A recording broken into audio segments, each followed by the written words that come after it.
All right. Good evening. I'm Tiffani Dickerson, owner of Breast Choice Lactation, and I'm excited to come with you, the participants today, to talk about how your village can help you.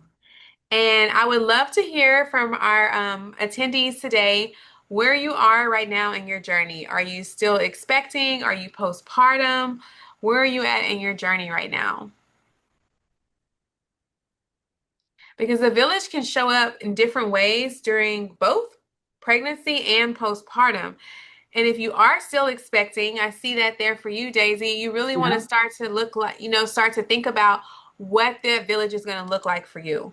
So, is it going to be a church member? Is it going to be your neighbor? Is it going to be family that you have close by? Do you live where family is not close? Is your family in another country? What is your support system going to start to look like? Because that's going to help you thrive instead of surviving, especially with breastfeeding and postpartum. Amon says she's 8 months. Okay, Aman. So yeah, I'm sure you are in that adjustment phase and like probably finding your way a little bit more. And Daisy, you're 6 months expecting. Months. That's great. But yes, so you want to start to think about, what's your village. And even in 8 months postpartum, there may be things that you're not even thinking of considering that we might spark an interest in that today. So the research just shows that support is crucial for breastfeeding. And when you feel a nursing parent feels surrounded by care, their body's going to have a much more positive response and also an ability to nourish their bodies better. Whenever I'm supporting families, especially if it's prenatally, I always love to ask them, like, has anyone in your family ever breastfed? And if so, I love to hear what some of their culture exchanges are from different ethnicities and backgrounds because we can actually learn so much from what people prior to us actually did and our ancestors. There may be certain dishes that we like to create. There might be certain teas that we like to have. And so as you start to think about your village, really kind of home in on a communal feel because that's what's really going to amplify your success when you're well supported with breastfeeding. And so as we get into this, we think about some foundations of support. And just looking at it intentionally, I have these circles to think about a different lens that you're coming at this and you're looking at this. And so we think about, hey, Dina, welcome. We think about informed care. We think about practical support, emotional support, and then advocacy. So when we think about informed care, we're really kind of learning preemptively before it happens. And even for you, Amon, being 8 months postpartum, it may be things that you're preparing and learning for toddlerhood right now in postpartum, like what childcare may look like, what feeding or nursing a toddler may be like. So there's still some things that you can definitely apply. And if you're still expecting and you desire to give your baby human milk by breastfeeding, you want not only yourself to get equipped with breastfeeding, but you also want the people around you to get equipped. Because the last thing that you want to happen is to not feel supported about this thing that you've set your heart and your mind onto because they just don't understand what the biological norms are, right? And so understanding what normal infant behavior is before this baby arrives, understanding what resources you have out in your community. Who's on your team? Is this pediatrician going to be supportive? They're part of your village too, right? So is this pediatrician going to be supportive of what your breastfeeding goals are? Are there questions that you can ask them preemptively to help you to determine if that's going to be in alignment or not, right? And so you just want to think about some of those things as you start to spark and think about your village. And like I said, looking back culturally and talking to your family, it's like my mom did not breastfeed. My grandmother did breastfeed. And so my mom was extremely supportive. I was kind of picking my grandmother's brain, like, okay, what did you do? When did you stop breastfeeding? Or, what things really helped you? And I really listened to some of hers, and she shared with me some meals that her mother prepared for her, teas that she consumed. And while my mom did not breastfeed me, she was extremely encouraging and she was listening right alongside me. And so I felt extremely supported. And so those are some things that you want to think about. Even finding out from the birthing center that you may be going to or the hospital that you want to get informed and educated. If your baby needs some outside support from alternatives such as donor milk, do they have that available? The last time you want to be waiting to figure that out is when your baby actually needs it and you're on the other side of postpartum and your baby is earthside and you're just trying to like figure out, oh my gosh, how can we get donor milk? And now you're going to have to give your baby something that may not be what was a part of your original plan. Taking a breastfeeding class, which I love doing, and we actually have some virtual ones coming up. But doing a breastfeeding class, that's going to actually help you really get empowered and educated. There's so much to it, especially if you're going to be navigating returning back to work, might be part of your journey. If you're going to be a stay-at-home nursing parent, that might be your journey, and those are going to look completely different. But when you get educated and equipped, you're going to thrive so much more instead of surviving. Okay, Amon, I see you saying on here, I learned if breastfeeding hurts, check for tongue and lip. Breastfeeding shouldn't be painful. Oh my gosh, yes. I cannot preach that enough. Absolutely. Breastfeeding, while pain is common, it is not normal. And so that is something that you want to get informed about because if breastfeeding is hurting, that lets us know and signifies, hey, something may not be going well. Either baby's anatomy could have some kind of thing, or we need to tweak how baby is latching in position. And I love showing my families how to get a good latch, just little minor position changes by tilting the nipple up like this when you're first going to latch the baby and you're informed can help breastfeeding be so much comfortable. Yes, Daisy, I see you loving that. My mom breastfed my brother and did it with me. I would have to Uh-oh, Daisy, don't get me in trouble now. Don't get me in trouble. But there could have been some challenges. And so that is, that might be a curiosity question. There could have been some challenges with your brother. And so listen to what she maybe has to say about that if she has some challenges, and you'll get informed and educated on how to overcome those. And that's going to help you have the success that you're looking for. Oh, he was the second child. Uh-oh, Daisy. Okay. Um, interesting, Daisy. Okay. So as we kind of transition from that informed, we also want to think about practical support. So everybody drop in the comment for me. So I'm just curious to kind of hear what your village looks like. Like, what are some things that you're thinking about? What does support look like right now for you? Do you have family close by? Do you have friends? Do you have neighbors? What does support look like for you?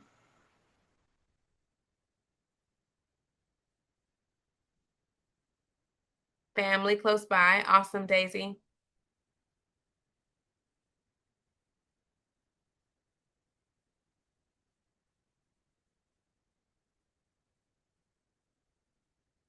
Friends. Okay. All right. Well, whoever that's going to be, whether that's going to be in-laws, whether that's going to be a church member, a neighbor coming by, you want to start giving them some tangible things. A lot of times we get really focused and home in on preparation as far as like baby showers, but who's actually pouring into you as this birthing parent? And who's going to be supporting you as this nursing parent once your baby has arrived? So thinking about practical things, maybe you're going to have a nesting party. I don't know if you guys have seen those online. They look like on a whole nother level. And I think that they're amplified beyond a baby shower, where it pivots from just the baby being covered to actually amplifying the birthing parent. And so that's where there are things like preparation for meals. So you can kind of meal prep a lot of crock pot meals and thinking about which ones are going to be supportive of breastfeeding. So for you, even for Daisy and for everybody on here, there are foods that can actually support your milk supply. So there are things like turmeric, garlic, ginger, papaya, pumpkin seeds, chia seeds, flax seeds, oat milk, porridges, oatmeal, salmon. So there's so many like lactogenic foods that can be incorporated into your meal plan, that if you have people coming over to support you, you want to share those things and you want to ensure that they're educated about those things in order to help you thrive with breastfeeding. Those foods are known to help support your milk supply along things like hydration. So if it's your partner, if it's the father or the partner, maybe they're going to bring you some water. Maybe they're ensuring that you're having snacks and you're having a good, nutrition as well. You're having some good protein in your diet. Those are tangible things that they can do. And then one of my favorite things was transferring those household tasks right on over to my partner. And so I was like, listen, okay, we got to tag team this. Okay, right now I'm really trying to nourish your child, And so are there some things that you can take off my plate? And these were conversations that I really learned to have before the baby arrives with my second. With my first, we didn't really talk about those things. And then this baby came home and was like, wait, who is doing what now? Because me managing all the things that I did before, it just wasn't as practical. So starting to think about those. So if you have like your least favorite tasks, that might be the one to delegate. My husband now, like to this day, he does the laundry and I do the dishes. He does not like doing the dishes and I don't like doing the laundry. So we each have our own little designated task. It doesn't mean that we won't jump in and help, but I really appreciate it when I was still nursing my now 4-year old. We're not nursing. I'm not nursing her anymore, but when she was I nursed her for 2 years. But when she was still nursing, he took those tasks away from me, and those really helped me be able to focus on nourishing myself and also nourishing her. So just kind of thinking about some of those tasks. And then it also now we have these amazing doulas. And so it may not look like your standard and traditional. Now they have this term doulas, but before that was the aunties and the cousins and that was the grandmas. That was the ones that had already reared up and raised their children and they had the time, space, and the bandwidth to be able to support us. And now as we're working in especially in America to increase our maternal health, we're utilizing things like doulas because we know that, hey, sometimes family is not close by. Sometimes there's just not an option. There's not anyone else to support that family. And so now this doula is essentially like a birth coach, also someone that is like supportive in postpartum that may help with some household tasks. Now they even have like sibling doulas that will also support with other children. Now we have like nannies. And so just really thinking about like a nanny could be part of your village or your childcare facility might be part of your village. And as things become even more complex and in demand here, especially the area that I'm in, a lot of times you got to get on the wait list a year and a half before in order to have a slot or a year before. And so it's doing those things now, getting those things figured out and negated so that you can have success. As you're talking, if going back to work is part of your journey and you're starting to talk to some of these daycares, hey, what or in these childcare facilities, what is your stance on breast milk? How do you support families that are breastfeeding? Those are some questions that you're going to want to take a deeper dive. Is there a nursing room when I get off work and I'm coming to pick my baby up that I can sit down and actually nurse my baby before I have to go to home? You want those periods of like rest in order to really feel like you're thriving instead of just surviving in breastfeeding and in postpartum. So, what are some things that you think of right now that you would be able to like practically delegate to someone else? Like, what comes to mind right away? Is it feeding that comes to mind? Is it diapers? Is it meal prep? Do you have partners that like to cook or family members that like to cook for you? What are some things that you're thinking about?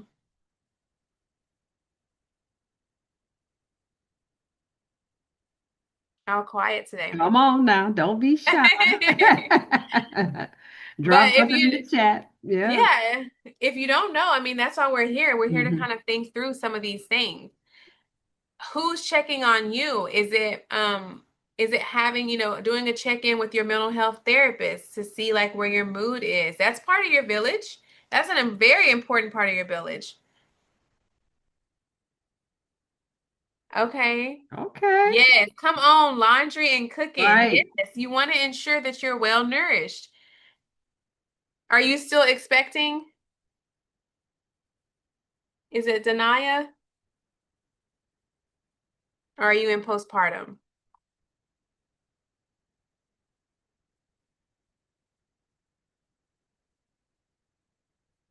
But Which is yes, meal yeah, prep is. Go yeah, ahead.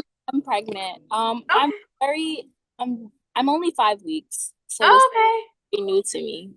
Well, okay. to Okay. Listen, pregnancy is a great time to be a passenger princess, a couch princess, all the things. Take So advantage of take all of take it. advantage of all of it. You'll start to see at the end, like people are opening the doors for you. I mean, Oh it's boy. all kind of oh my, like especially as further along you get, people will just wait on you hand and feet. Take So advantage of it. Okay. Yes, and so Daisy, you may benefit from having some aftercare and support that could come from a doula, from a family member, where they're going to support your breastfeeding goals. And so at that point, you want to make sure that they're also equipped and they're educated on what the normals expectation of breastfeeding is. Because sleeping through the night and having someone feed the baby the whole night, if you want to have a full milk supply, that's likely to not support that. Our prolactin hormone levels are extremely high in the middle of the night and they peak first thing in the morning. So your game plan and your support and building out your village could look something like, hey, I'm going to nurse the baby and then pump, and then you have a little bit of extra milk, and I just bought myself a 4 hour stretch of sleep. And that may be supportive for you and your journey. Okay. All right, emotional support. Okay, we need these partners and these family members and these church members to really understand that there is a big hormonal shift happening. And we also want them to get educated on what some of the warning signs are of something called postpartum depression and postpartum anxiety. That can look different for so many people. So that can affect breastfeeding because if our mood is somber and we are extremely fatigued and stressed out and sleep deprived, it can affect our milk flow. So there's a hormone that is needed for milk production. It's prolactin and oxytocin. Oxytocin is a hormone that helps get your baby earthside. It also is a hormone that helps the milk to eject out of the milk ducts. It feeds on things like bonding and loving and touch. And so during labor, they encourage your partner, if that feels good for you, to massage you and touch you in order to help your uterus to contract to get the baby earthside. Well, that same hormone continues to play over once the baby is born with breastfeeding. And so whenever the baby suckles on the breast or you're looking at the baby and it feels like a ooh and a ah and it's bonding and all these warm, amazing feelings, all of a sudden you'll start to notice and look down a couple days into it, your milk might just be leaking. So we want to make sure that we're in a good as good a place as we can be emotionally. And so if you have already, a therapist that you work with, great. Find out, do they have experience in supporting postpartum families? Are they going to still be a great fit for you? Because there are unique needs that we are dealing with in postpartum that some therapists are not always equipped to support. And so just really starting to think as you build your village out, is that a connection and a rapport that you want to establish? You want them to know that you're breastfeeding, and you also want them to be in your corner instead of just saying like, oh, breastfeeding is stressing you out, let's just quit. Hey, let's find some ways to make this work. How can we bring your partner into this? Does it mean that you're going to have your partner is going to give you a nice little rest break first thing in the morning, or when your partner gets home from work in the evenings, that you're going to now have that rest break? And so you just want to make sure that emotionally you're being supported, and we want to make sure that our partners are educated on postpartum depression so that you're not dealing with those things. Okay. What are some things that you guys like to do to help is reset your emotions? Yes, that actually will help. You asking, is it Dania? Am I pronouncing that right? Dania. Oh, Danae. I like that. Danae, yes. Will applying a warm rag on the breast help with milk production?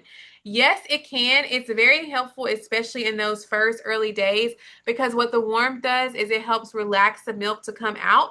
So I always say you can use a warm rag. You could also make a rice sock where you just take an old crew sock, put some rice in there. You can warm that in the microwave and put that across your breast. So whenever your milk is transitioning and increasing, it will relax that to come out. And then what may feel even better for you, which surprises a lot of clients that I support, is something cold to the breast after you finish nursing or pumping. And that calms the milk supply that's amplifying very rapidly down. And that gives you some support because those breasts will get swollen early on. But yes. Yes, absolutely. But yes, I would love to hear like if you what you guys like to do to decompress. Do you like to go for a walk outside? Do you like to listen to some music? What does decompression look like for you? What's your go-to to decompress and if you're feeling stressed to reduce your stress level?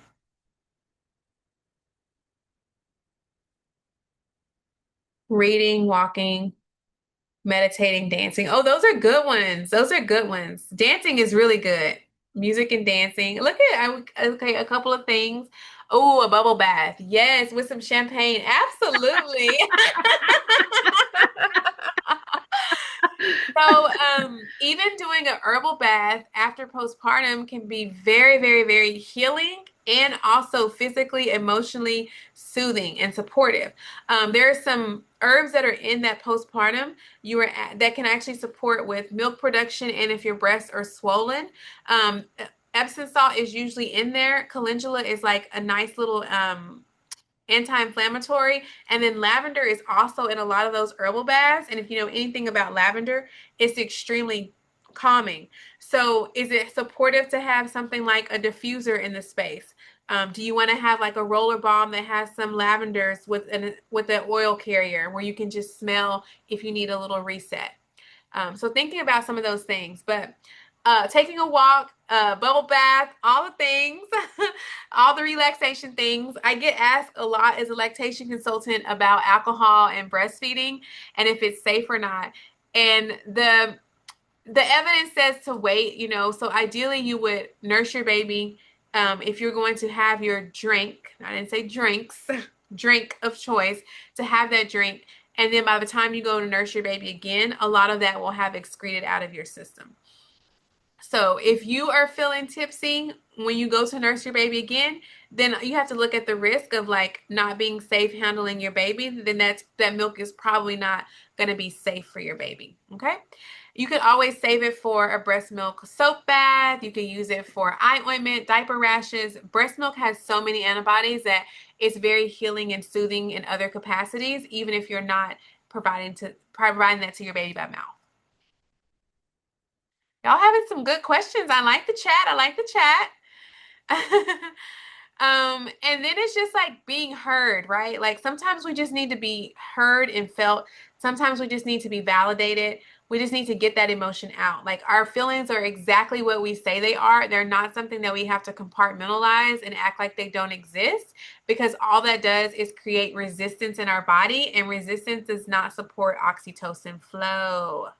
So let it out, ladies. Whether that's going in the closet and screaming to the top of your lungs, or just going for a walk, or talking to your family member or partner and just debriefing. Okay, and so this next little pillar is going to be advocacy support. So protecting your peace is really important. Like I said, you really want to intentionally create your team that is in alignment with your goals. We don't want to have a pediatrician that only promotes or suggests formula if we want to breastfeed, right? So we want to, when we're mapping out our team, if we have in mind a natural birth, we may be choosing someone like a midwife, or we may just be communicating with our OB that, hey, I really want to have an unmedicated birth. These are my goals. When you utilize a doula, it just pairs really well and is harmonious with advocacy. It's not the doula making the choices for you. That's not what a doula's role is intended to be. It's really intended to educate you beyond basic understanding so that you can advocate for yourself. And so if you really have, goals in mind of breastfeeding, you really want to ensure that advocacy is the center of it. And that also means like finding out from your job, hey, if you have more than 50 employees, I know my rights when I come back to work that I need to have a pump room available to me. So you want to make sure that you have those conversations, not when you're having to go back to work and your emotions are already high from being separated from your baby, but preemptively, you're having those conversations before you go on your maternity leave. Hey, I'm going to be breastfeeding. When I come back, I notice we don't have a pump room on the floor. I want to talk about where my nursing space or where my lactating space and where the nursing room is going to be for me. And you're having those conversations at a time where it doesn't feel high stress. Okay. So those are some things you want to start to think about, especially in terms of advocacy and breastfeeding. And then also knowing like when your milk, how long your milk is good for, knowing what that looks like. So if you're going to be expressing your milk and pumping your milk, that is your choice. Whenever you have family members around, if you decide to nurse your baby and you want to nurse in public, you want to know what your rights are. It is legal in all 50 states to nurse in public. So you want to go into that with your rights. You also want to talk to your partner about what that may look like. Partners may feel uncomfortable about that, or they might feel completely open to that. But those are conversations that you definitely want to have before the baby gets here. Any questions on the advocacy piece of it so far, or any thoughts on that?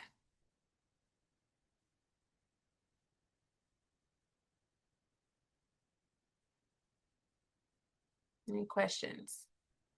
Does anyone have a certain goal in mind of how long they would like to give their baby human milk, or do they have a preference that they're thinking through of directly nursing or um, primarily pumping? Yes, Daisy. Is that pump and breastfed? Mm-hmm.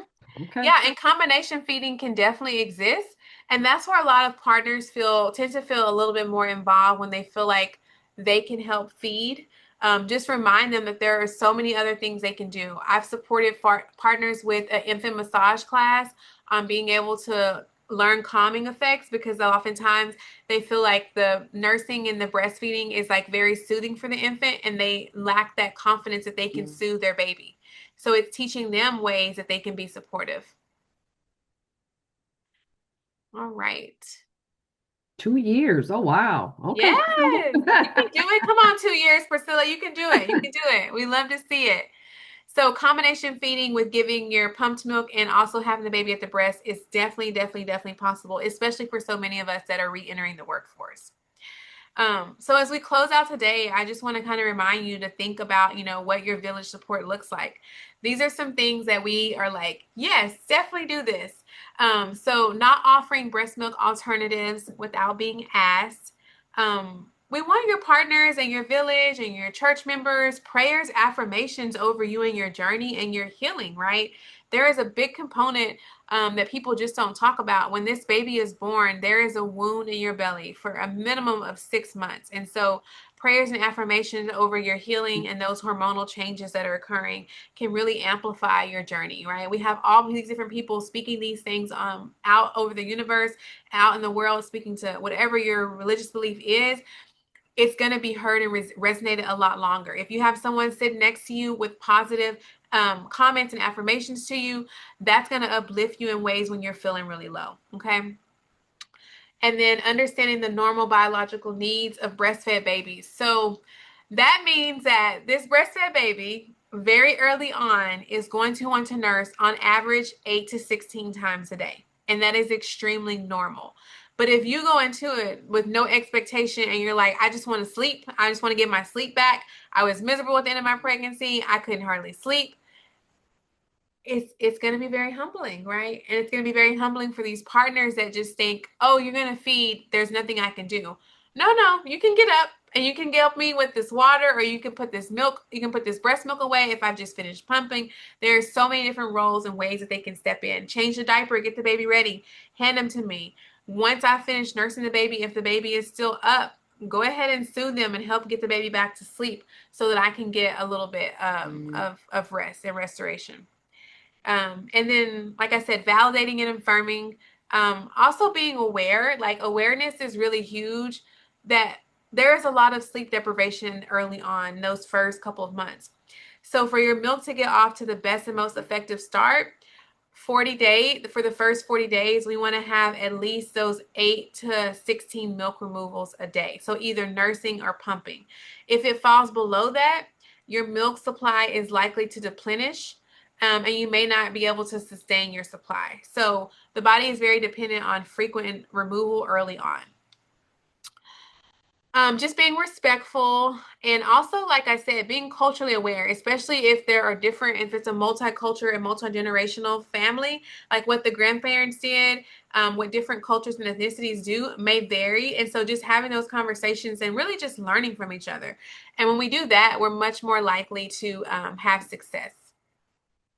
So, what is one way today that you're going to take some knowledge and information back and think about how your village can help you? What is something that you're going to talk to a family member, a church member about and ways that they can support you in postpartum? What does that look like for you guys?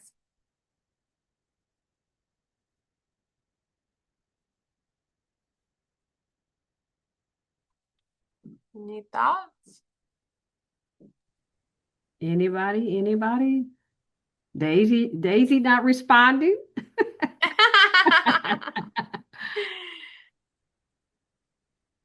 She said, I'm here. Yeah. She got a couple more months. So Yes. Well, I am also part of your village and would love to be part of your village if you need more support. And so, while I did disseminate a little couple of nuggets because today's focus was mostly on the village, we have done some amazing classes and workshops together with Mommy Care Kit that you can actually replay and listen to. We've talked about all kind of things like milk supply. We've talked about a postpartum plan. We've talked about basics, almost like a whole prenatal class, essentially in one of our sessions. So I would encourage you guys to definitely kind of go back and look at some of the other YouTubes. If you want additional information about breastfeeding, we've supported some families that were breastfeeding beyond and in the toddler phase and how to do that. And then as part of our village, we also show up with products that amplify your success. And so whether that's milk support and increasing it, whether it's weaning support, whether if you're having pain or trauma to your nipples to help them heal so that you can continue to breastfeed. We are here to support you whatever capacity, and we would love to connect with you guys. It is so important. Let it go. Listen, that second one humbled me. That first one, I was pride heavy. I can do this all myself. And baby, the second one humbled me so much that I was like, you know what? Yeah, mom, I will take that help. By the end of the pregnancy, she was bathing my then 4-year-old for me while I was pregnant. When the new baby came, we were remodeling our house mid pregnancy, which don't do that. Don't do that. And the house was not done. And so we wind up still staying with her. And she helped me so much in postpartum, just like getting my oldest off to school, making sure I was eating enough, helping me just get adjusted to having two.